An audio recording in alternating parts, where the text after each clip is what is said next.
Have you ever wondered how the concept of 3 square meals a day came to be? Let's take a trip back in time, starting with the ancient Romans. They believed in consuming just 1 meal a day, a practice far removed from our modern eating habits.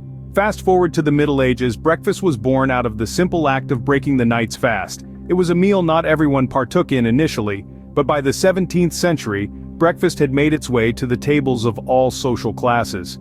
And let's not forget the decadent breakfast culture of the 19th century aristocracy, which was in stark contrast to the humble beginnings of this morning meal.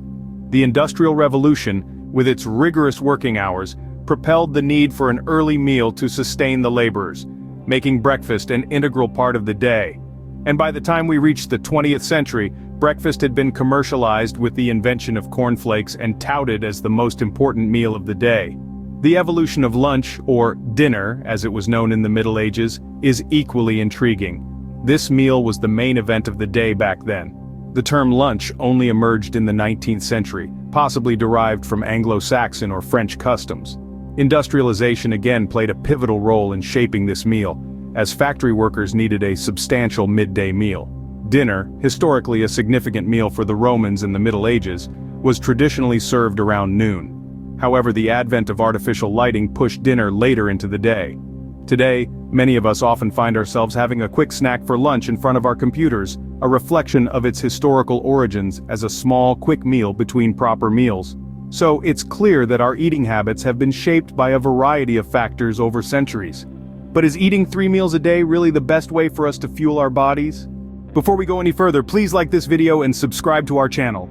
Let's delve into the science behind our eating patterns. Does our body really need 3 meals a day? To answer this, we first need to understand how our body processes food. When we eat, our digestive system breaks down the food into nutrients, which are then converted into energy. This energy is used to fuel our body's various functions, from physical activities to cognitive processes. Now, our body's energy needs aren't constant throughout the day. They fluctuate based on our activity levels, metabolism, and even our sleep cycle. So the idea of consuming 3 meals at fixed times might not necessarily align with our body's energy demands. Let's take a look at some scientific studies that explore different eating patterns. One such pattern is intermittent fasting, where you cycle between periods of eating and fasting. Studies suggest that intermittent fasting can improve metabolic health, aid in weight loss, and even extend lifespan. It works by limiting energy intake to specific windows, allowing the body to burn stored fat during fasting periods. Another eating pattern is grazing, or eating small amounts of food throughout the day. This method can help keep blood sugar levels stable and prevent overeating. However, it requires careful food choices to avoid excessive calorie intake. Several studies have examined the impact of meal timing on our bodies. For instance, a study published in the Journal of Nutrition found that eating a large breakfast and a smaller dinner can help control blood sugar levels better than eating a small breakfast and a large dinner. This is because our bodies are more insulin sensitive in the morning. So, what does this all mean? It suggests that our bodies might benefit from eating patterns that align with our biological rhythms and energy needs, rather than sticking to a rigid 3-meal-a-day structure. As we can see, science suggests that there's more than one way to fuel our bodies effectively. In our fast-paced world, the traditional 3 meals a day is still prevalent, but what impact does this have on our health and lifestyle?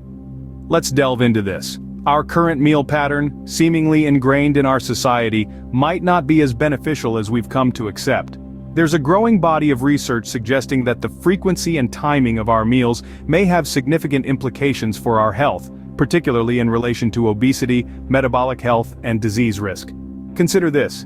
The 3-meal-a-day pattern often leads to periods of fasting followed by overeating.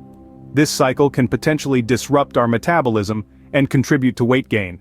A study from the Journal of Nutrition highlights that irregular eating patterns, often a byproduct of our 3-meal schedule, can lead to a higher risk of metabolic syndrome, characterized by conditions like high blood pressure, high blood sugar, and excess body fat. Moreover, the 3-meal-a-day pattern might not align with our body's natural circadian rhythms. Our internal biological clock, or circadian rhythm, affects various physiological processes, including metabolism. Research from the International Journal of Obesity suggests that eating in sync with our circadian rhythm, such as having a heavier breakfast and a lighter dinner, can lead to improved metabolic health and a reduced risk of obesity and diabetes. Our modern meal pattern also often means eating while on the go or in front of screens, leading to distracted eating. Distracted eating can result in overconsumption and poorer food choices, contributing to weight gain and other health issues. The American Journal of Clinical Nutrition found that paying attention to what and when we eat can help control intake and maintain a healthy weight. Clearly, our established meal pattern may not be as beneficial as we've been led to believe. So, if 3 meals a day isn't ideal, what alternatives do we have? That's a good question, and it's one that's been asked by many health and nutrition experts. Let's delve into some alternatives that are gaining traction. Firstly, we have grazing, also known as snacking throughout the day. Rather than sitting down for 3 large meals, imagine allowing yourself to snack on smaller portions of food throughout the day. This approach can be beneficial, particularly for those who struggle with hunger and overeating. Studies have shown that grazing can help to control blood sugar levels and reduce cholesterol. Another alternative is intermittent fasting. This method involves alternating periods of eating with periods of fasting. While this might sound extreme, it doesn't necessarily mean going without food for days on end. It could be as simple as skipping breakfast or not eating after a certain time in the evening. The science behind intermittent fasting suggests it can help in weight loss, improve metabolic health, and even extend lifespan. Finally, let's talk about meal timing. This isn't about what you eat, but when you eat. Some experts suggest that aligning your meals with your circadian rhythm, that's your body's internal clock, can have health benefits. For instance, having a larger breakfast and a smaller dinner can help to control weight and improve metabolic health. Of course, it's important to remember that everyone's body is different. What works for one person might not work for another. It's always a good idea to consult with a healthcare professional before making significant changes to your diet. But the key takeaway here is that the traditional 3-meal paradigm isn't the only option. Whether it's grazing, intermittent fasting, or meal timing, there are plenty of alternatives that could potentially be a better fit for your lifestyle and health goals. It's clear that there are many viable alternatives to the traditional 3-meal pattern. Thinking about changing your eating pattern? Here are some practical tips and considerations.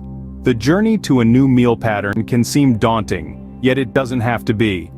Begin with small, gradual changes. Instead of jumping into a new eating routine all at once, try adjusting 1 meal at a time. This allows your body to adapt and prevents you from feeling overwhelmed. Listen to your body. It gives you signals about when it's hungry and when it's satisfied. If you're used to ignoring these cues, it might take some time to tune back in, but don't worry, with patience and practice, you'll get there. Another key tip is to stay hydrated. Sometimes our bodies confuse thirst for hunger, so before reaching for a snack, try drinking a glass of water first. You might just find that it quenches your hunger too. Remember, it's not just about when you eat, but also what you eat. Balanced, nutritious meals are essential. They fuel your body and keep you satisfied longer. So be mindful of the quality of your meals as well as their timing. Now let's talk about potential challenges. You might experience hunger pangs or cravings as your body adjusts. It's important to distinguish between true hunger and old habits. If you're genuinely hungry, eat. If it's just a craving, try to distract yourself until it passes. Another challenge could be social situations. You might feel pressured to eat at traditional meal times. Stand your ground, explain your new routine, or adjust it slightly if necessary. Remember, it's your health and your decision. Consulting a health professional is always a good idea when considering significant dietary changes. They can provide personalized advice and support, taking into account your specific needs and health conditions. Remember, the most important thing is to find a meal pattern that works for you and your lifestyle. So there you have it, the story of how eating 3 meals a day became a thing and why it shouldn't necessarily be. From the ancient Romans through the Middle Ages and the Industrial Revolution, to our modern-day desk lunches, our eating patterns have constantly evolved. Science has shown us that our bodies can be fueled effectively in many ways, not just through the traditional 3-meal paradigm. So perhaps it's time we reconsidered our meal patterns and found what works best for us individually. Did you find this video useful? If so, we'd love to hear your thoughts. Leave a comment below, and don't forget to use our calorie and protein calculator in the description to kickstart your fitness journey. And before you go, thank you so much for watching our video, and please make sure to subscribe to our channel. If you want to prevent heart disease, watch the video on your screen next.